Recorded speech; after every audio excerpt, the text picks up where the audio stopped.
So what's up guys, today in this video we're back in Pilgrammed, and I haven't played this game in quite a long while, so I wanted to show you guys a really good build that if you're also getting back into the game like me, you can use a build that can help you progress very well into the game and get all of these new really good weapons that you can get and use for new builds, which is what I'm going to do.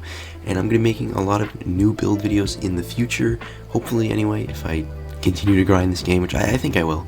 But let me show you this build. So for this build you need the sharp Nagakiba, or honestly you can use the Champion's Gladius too. It's just the Nagakiba for me has proved to be better. Also have the fire gem on it, and for me I have the sharp enchant on it. However, you could use really whatever you guys want to, and honestly it's good. It does 36 damage plus 15, and it has really good abilities. So let me just show you real quick what this build can actually do. Right now, what's making this build better for me is I'm using the Red Needle Talisman, which makes my Nagakiba heavy attack do so much more damage. I'm also using the Jagged Knight Talisman, which just gives me a ton of a very big damage boost and mana boost. It's really good. And I'm also using the Kai set and the Martial Headband just for strength and for melee crits. And here we go. You honestly could use whatever you want for the chest, because to be honest with you, this is just the best one that I had in terms of strength, because the Nagakiba scales in strength. You can use the patchwork if you want, but it does scale in dex, which is only a little bit of an issue, but it's good for crits. So let me show you the build now.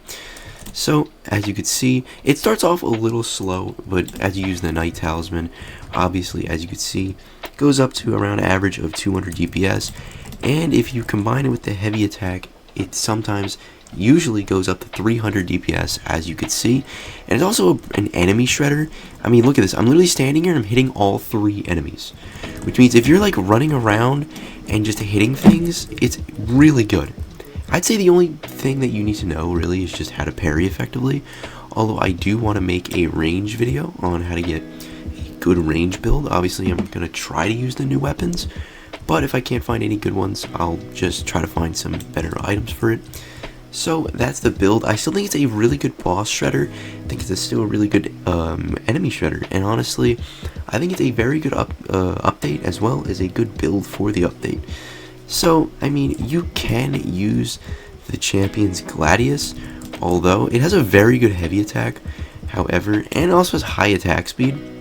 But I think the biggest difference between them is just, one, I have no gem on it, and 2, it also doesn't do as much DPS. As you can see, it's definitely a shredder for sure, but it doesn't go up as high of a DPS as the Nagakiba would.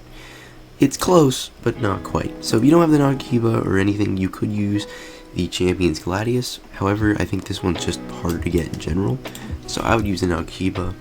But if you guys did enjoy and want more builds like this, let me know in the comments below, and I'll see you all in the next one. Peace.